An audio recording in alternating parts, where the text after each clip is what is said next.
Siapa yang tak kenal dengan Konstantinopel, kota legendaris yang menjadi rebutan banyak peradaban selama ribuan tahun.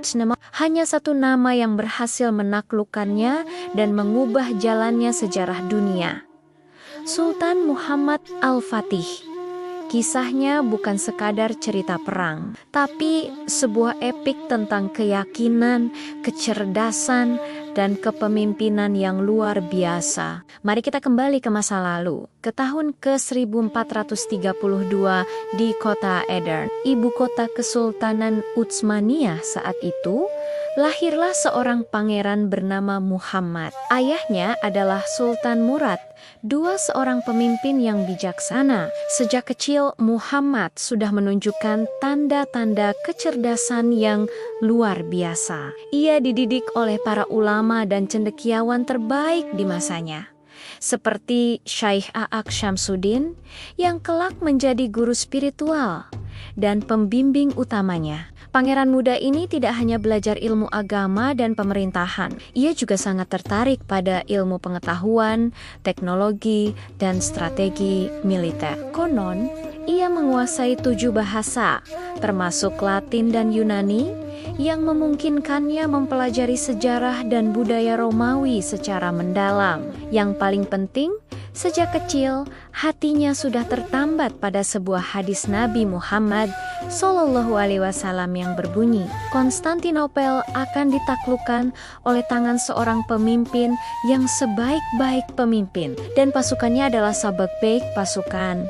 Hadis inilah yang menjadi bahan bakar semangatnya, impian terbesarnya. Perjalanannya menuju takhta tidaklah mulus. Ia sempat naik takhta di usia yang sangat muda, 12 tahun, ketika ayahnya memutuskan untuk mengundurkan diri. Namun, situasi politik yang genting membuatnya harus menyerahkan kembali kekuasaan kepada ayahnya. Pengalaman ini tidak mematahkannya, justru menempa karakternya menjadi lebih kuat dan matang.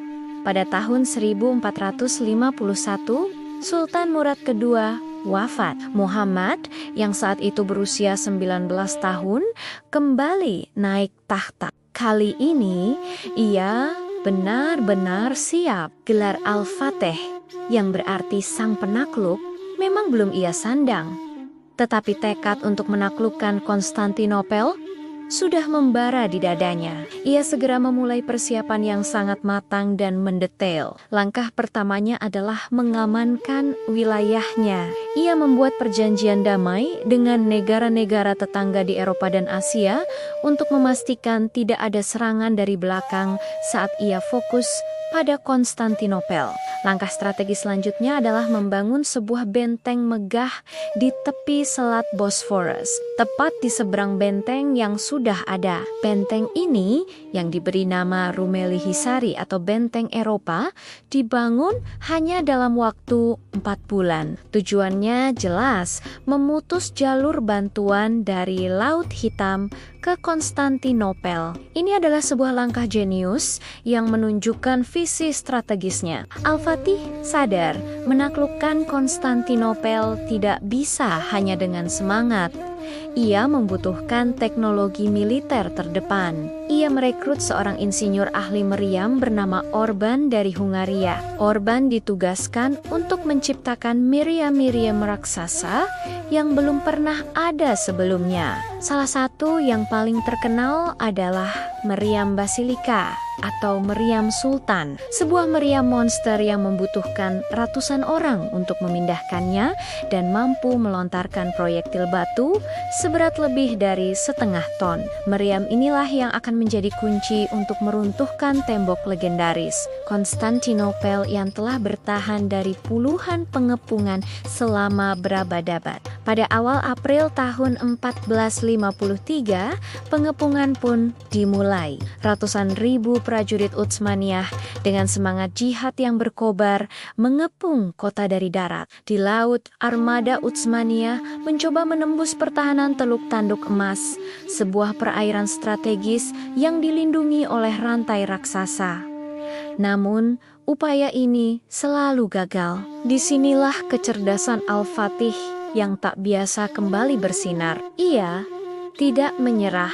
Ia justru datang dengan sebuah ide yang dianggap gila pada saat itu. Jika kapal tidak bisa masuk melalui air, mengapa tidak membawanya lewat darat? Di bawah kegelapan malam, puluhan kapal perang Utsmaniyah ditarik menggunakan kayu-kayu yang dilumuri lemak, mendaki Bukit Galata, dan diluncurkan kembali ke perairan Teluk Tanduk Emas.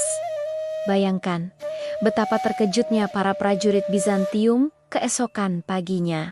Mereka melihat armada musuh tiba-tiba sudah berada di belakang garis pertahanan mereka. Ini adalah pukulan telak bagi moral pasukan bertahan dan sebuah masterstroke taktis yang mengubah jalannya pertempuran. Pengepungan berlangsung selama 53 hari. Tembok Konstantinopel yang perkasa terus-menerus digempur oleh miriam-miriam raksasa. Moral pasukan Al-Fatih sempat naik turun di saat-saat kritis. Peran Syekh A'aq Samsuddin sangatlah penting. Ia terus memberikan semangat, mengingatkan para prajurit akan janji Allah dan nubuat Rasulullah. Akhirnya, pada tanggal 29 Mei tahun 1453, serangan terakhir dilancarkan. Setelah pertempuran yang sangat sengit dan berdarah, prajurit Utsmaniyah berhasil menemukan sebuah gerbang kecil yang tidak terkunci, gerbang Kerkoporta. Dari sanalah mereka berhasil menembus pertahanan kota. Di saat yang bersamaan, Meriam berhasil merobohkan sebagian besar tembok utama. Kaisar Bizantium, terakhir Constantinus the 11th, gugur dengan gagah berani saat mempertahankan kotanya. Konstantinopel pun jatuh. Ketika Sultan Muhammad Al-Fatih memasuki kota dengan kuda putihnya, ia tidak datang sebagai perusak. Ia turun dari kudanya, bersujud syukur kepada Allah. Ia segera memerintahkan pasukannya untuk tidak melakukan perusakan dan menjamin keamanan penduduk kota, apapun agama mereka. Ia pergi ke Hagia Sophia, gereja terbesar di dunia Kristen Ortodoks saat itu. Dengan penuh hormat, ia mengubahnya menjadi masjid sebagai simbol kemenangan Islam, namun tetap melindungi bangunan-bangunan gereja lainnya.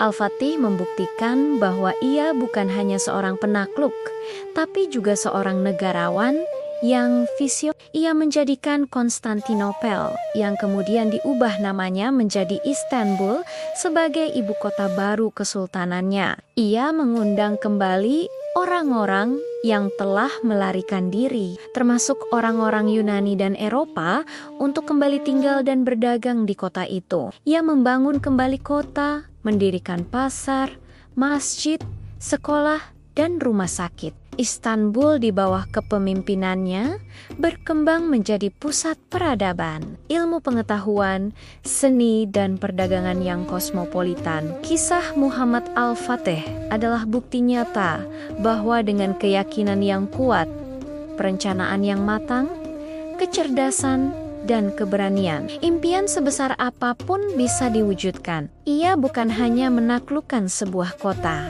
tetapi ia membuka sebuah era baru dalam sejarah dunia, mengakhiri abad pertengahan, dan mewujudkan sebuah hadis yang telah dinantikan selama 800 tahun. Sebuah kisah abadi tentang sebaik-baik pemimpin dan sebaik-baik pasukan.